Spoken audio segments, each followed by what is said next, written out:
I feel like you're very ladylike, taking little bites. That's not what I'm going to do with the cheese, though. I'm going to medieval this little bastard. I support you. Just take a little chunk. Cheese is just top tier. Cheese is life, honestly. And people who actually don't like cheese, like that's a Fuck off. that's a personality disorder. Even if they're like, no, it gives me diarrhea, I'm like, that's a you issue. Yeah. That seems mental health related.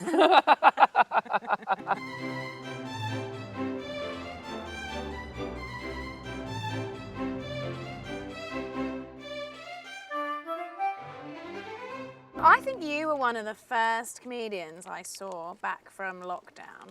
Really? You were like a completely different person. Yeah. A lot has changed. Yeah. So tell me about that. Yeah, lockdown was just, it was crazy.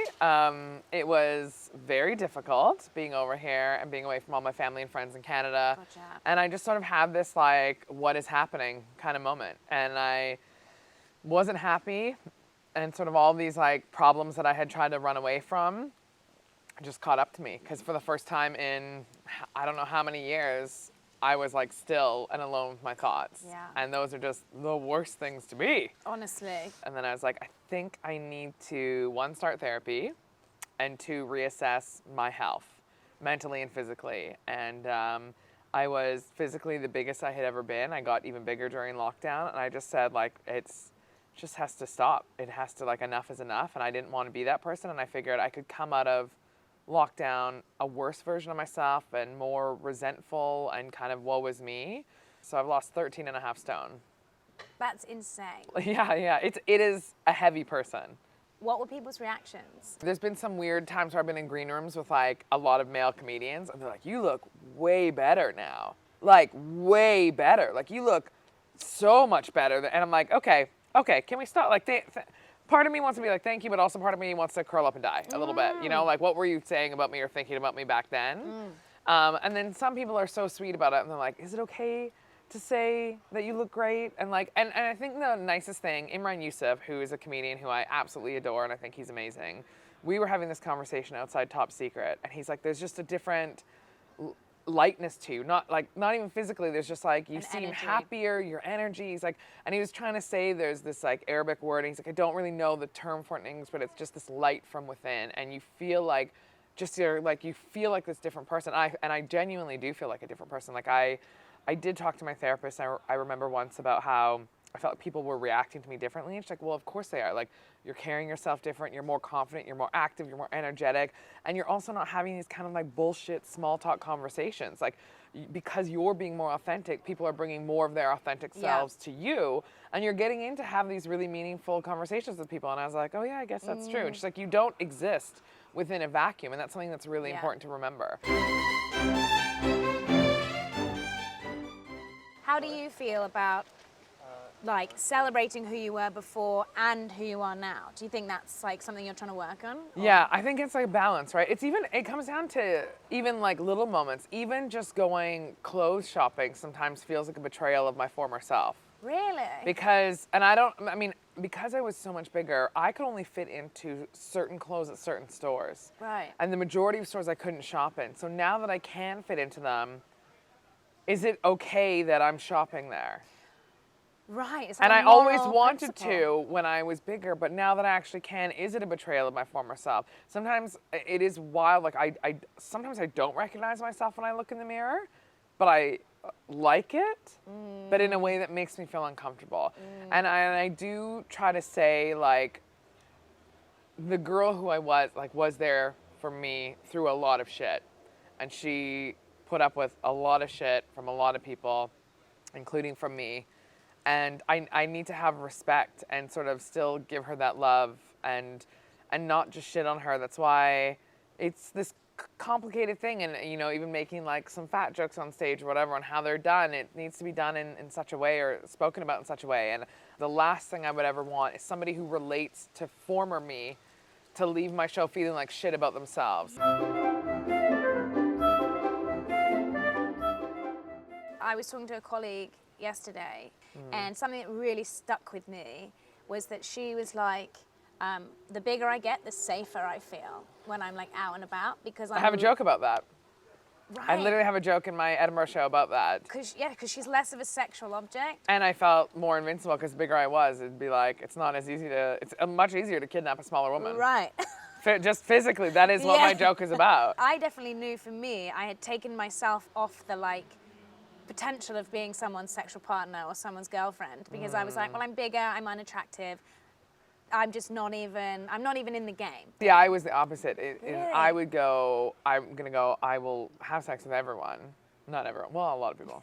But I would but in a way that it was seeking validation. Like in dating, when I lost the weight, became like a professional dater. And you're right, it does confirm your worst fears as a bigger person, that you are valued and liked more by everyone. Like even just little things that I notice now, but more people hold the door open for me now than ever before.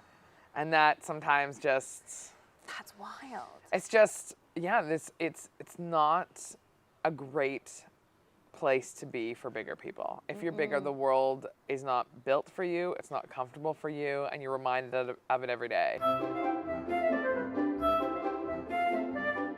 Do you think there's a positive way to talk to someone who's going through that weight loss journey? But I would say if I ran into someone who lost a substantial amount of weight, and I would probably, if I felt the need to say something, which I don't think you always have to, because I've also run into people who've lost weight and I'm like, who've told me, they go, oh, someone said, you look great, you lost a lot of weight, what's your trick? And they go, my dad died, so I stopped eating and wanted to kill myself. And they go, okay. That's uncomfortable. But that's a real thing, right? And so I think the thing is, if somebody looks happy and they're doing well and everything, compliment them on that. Your whole value doesn't always have to be based on your physical appearance. Because if you're constantly complimenting someone on how they look now, what happens if they do lose or gain more weight or change or get into an accident or something? You know what I mean? I think my biggest thing, and I've only sort of learned this term recently about body neutrality, and it's just the right to exist. Your body doesn't define you, your value is not defined by your body, and that's just it. It's not about body positivity, because I think body positivity, to me, I interpret it as you have to love yourself all the time. You have to be yes, I'm amazing, yes, I'm a queen, yes, I'm okay, that's awesome. And if you can do that, fucking give me those pills. Sounds great, would love it, but that's just not how I feel all the time. One of the best things I ever did, which I think I saw it on a TikTok or something, where I get all my best news. Obviously. And it was just saying, when you're in sort of a weight loss journey, make a list of non-scale victories to hit. So don't always be so reliant on that number, right? And make a list of things you want to give yourself or do whatever. When I lost 100 pounds, I bought myself a bike. And I started taking tennis lessons and doing that kind of stuff. And then the non-scale victories of what I could do of maybe fitting into a dress that I always wanted to wear, or even being able to cross my legs. I could not cross my legs before. Going onto an airplane and being able to buckle it and have more left over and that kind of stuff. Just little things like that that you would just never think of, but they mean everything.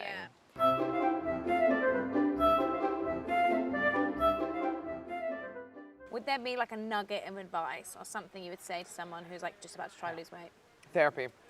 Honestly, if you have a significant amount of weight to lose, I'm talking, I lost 13.5 stone, so that was significant, right? That is a size you don't come to by accident. It's not having 20 extra pounds or 25.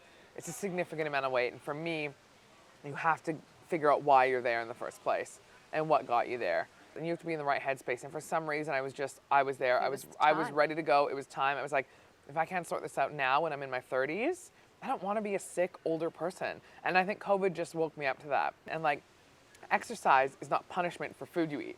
Exercise is about being strong and being healthy and having good cardio and all of that. Find what you love to do. If it's playing football, if it's playing tennis, if it is going for a run. I also love walking.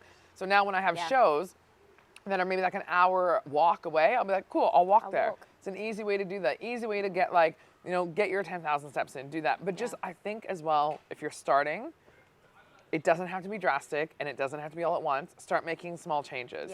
Start increasing your walking. Start increasing your water. Start just, maybe meditating once a week or something like that. Just start to slowly start to take care of yourself, because if you go all at once, it's going to be too much and that's just not sustainable.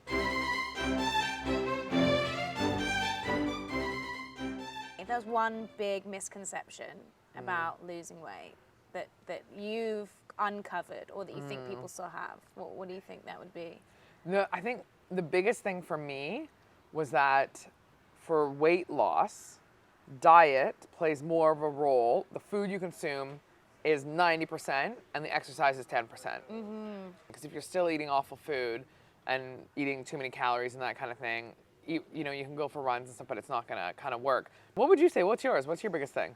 Something me and my friend talk about is that your thin body becomes your fat body. So That is, right? yes. And it's a constant journey. People think, oh, you lose a stone. People are like, you must be so happy. And you're like, no.